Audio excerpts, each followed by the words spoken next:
Quem criou Deus? Deus criou o pecado ou o mal?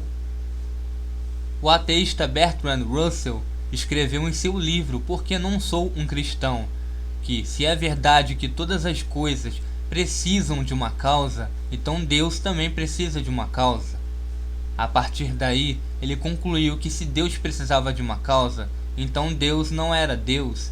E se Deus não é Deus, então logicamente não há Deus. Esta foi simplesmente uma forma um pouco mais sofisticada da pergunta infantil: quem criou Deus? Até uma criança sabe que as coisas não surgem do nada. Então, se Deus é uma coisa, então ele também deve ter tido uma causa, certo? A pergunta é ardilosa porque escorrega na falsa suposição de que Deus vem de algum lugar e depois pergunta que lugar seria este. A resposta é que nem a própria pergunta tem sentido. É como se perguntássemos: como é o cheiro do azul? Azul não está na categoria de coisas que têm cheiro, então a pergunta é, em si, errônea. Da mesma forma, Deus não se encontra na categoria de coisas que são criadas, ou que vêm a existir, ou são causadas. Deus não é causado e não criado, ele simplesmente existe. Como sabemos disso? Bem, sabemos que do nada, nada pode surgir. Então, se alguma vez já houve um tempo em que não existia absolutamente nada, então nada jamais viria a existir, mas as coisas existem. Por isso, uma vez que nunca pode ter havido um nada absoluto, alguma coisa deve ter sempre existido. Esta coisa que sempre existiu é o que chamamos Deus. Salmos 90, do 1 ao 2, diz: Senhor, Tu tens sido o nosso refúgio, de geração em geração, antes que os montes nascessem e se formassem, a terra e o mundo, de eternidade a eternidade, Tu és Deus. Deus, o Criador de tudo, também criou o pecado? Isaías 45, versículo 7: Eu formo a luz e crio as trevas, faço a paz e crio o mal. Eu, o Senhor, faço todas estas coisas. Alguns versículos da Bíblia, tais como este, tomados em separado do seu contexto, podem gerar grande confusão. Eles parecem dizer algo muito diferente de tudo aquilo que estamos acostumados a ouvir, e então eis que surge uma nova doutrina, ou heresia. Na verdade, é preciso ler a passagem toda e entender o que, para quem e por aquilo que está sendo dito. Em Isaías 45, versículo 7, Deus está falando profeticamente ao rei persa chamado Ciro, que viria a ser usado por ele para a libertação de Israel. Veja o versículo do 1 ao 4. Isaías 45, versículo 7, a princípio, parece contradizer 1 João 4, versículo 8, capítulo 16, e Tiago, capítulo 1, versículo 13, e etc. Mas quando entendemos o significado da palavra hebraica para mal empregada no texto, o aparente problema fica resolvido. Vou lhe ajudar. A palavra hebraica para designar mal no verso é ra e significa mal moral, a natureza perversa, e também males como inundações, terremotos, tempestades de granizo. Nesse contexto, ao compararmos com Isaías 47, versículo 11, vemos o termo mal se refere à desolação e às calamidades que Deus permitiria vir sobre os babilônicos por não terem se arrependido dos pecados deles. Leiamos Isaías 47, versículo 11. Pelo que sobre ti virá o mal, que por encantamentos não saberás conjurar.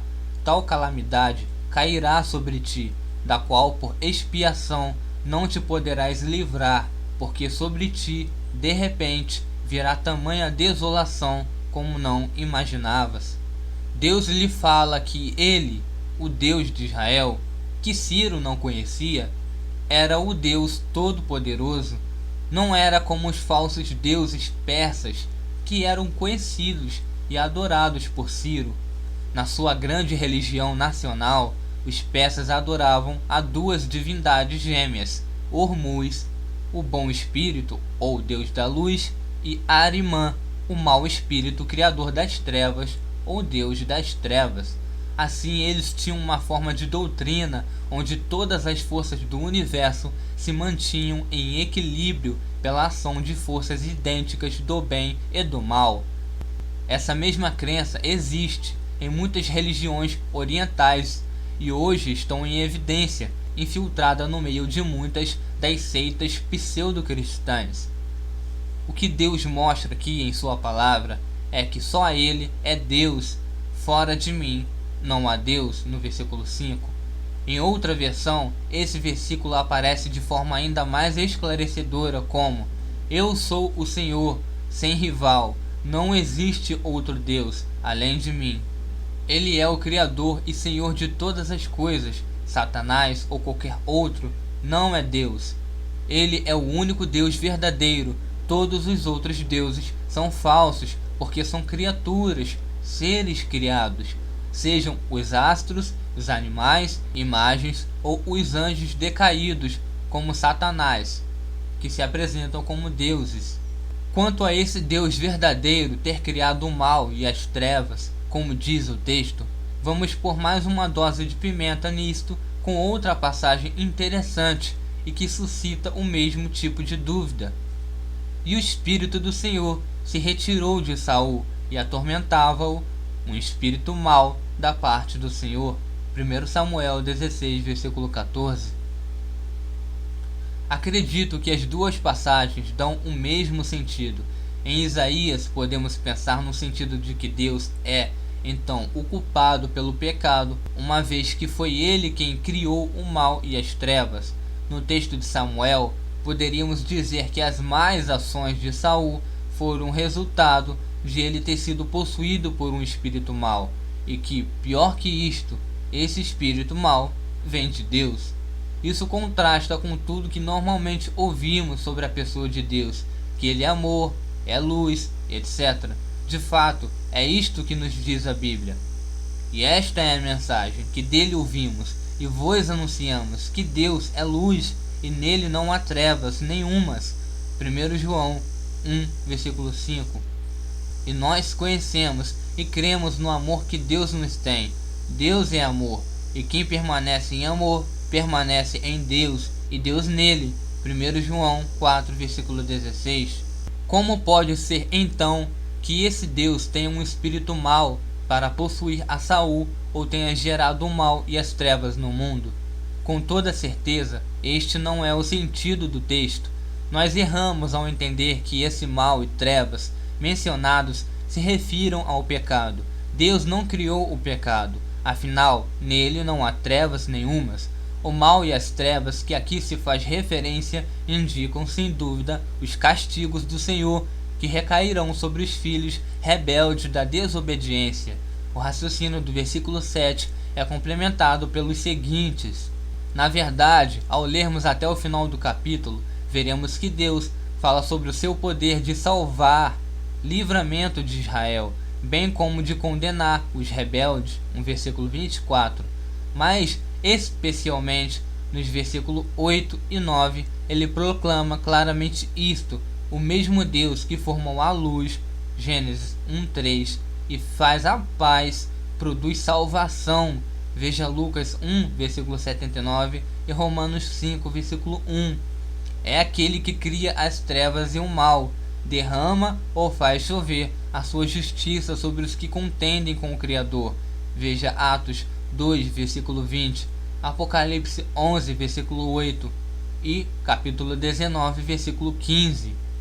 O mal e as trevas de que Deus fala são as consequências do pecado e têm como origem a rebelião de criaturas de Deus.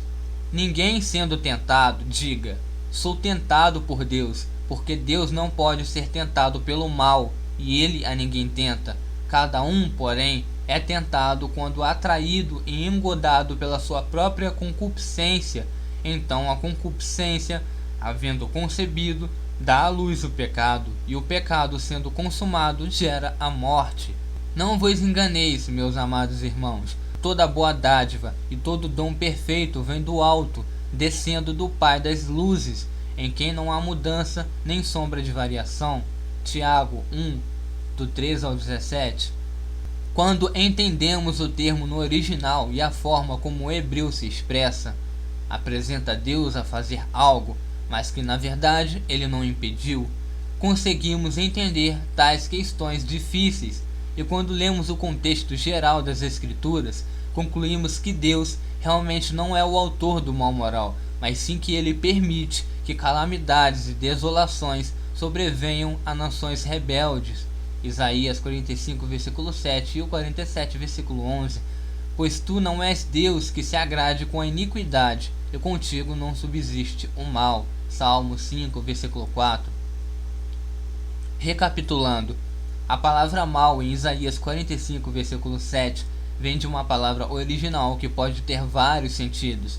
Neste contexto, e em outros onde Deus faz ou traz o mal, a palavra significa calamidade ou punição. É o oposto de paz. Deus usaria Ciro para abater as nações, no capítulo 45, versículo 1. E em 45, versículo 8, Deus promete salvação, paz e justiça, punição ao mal.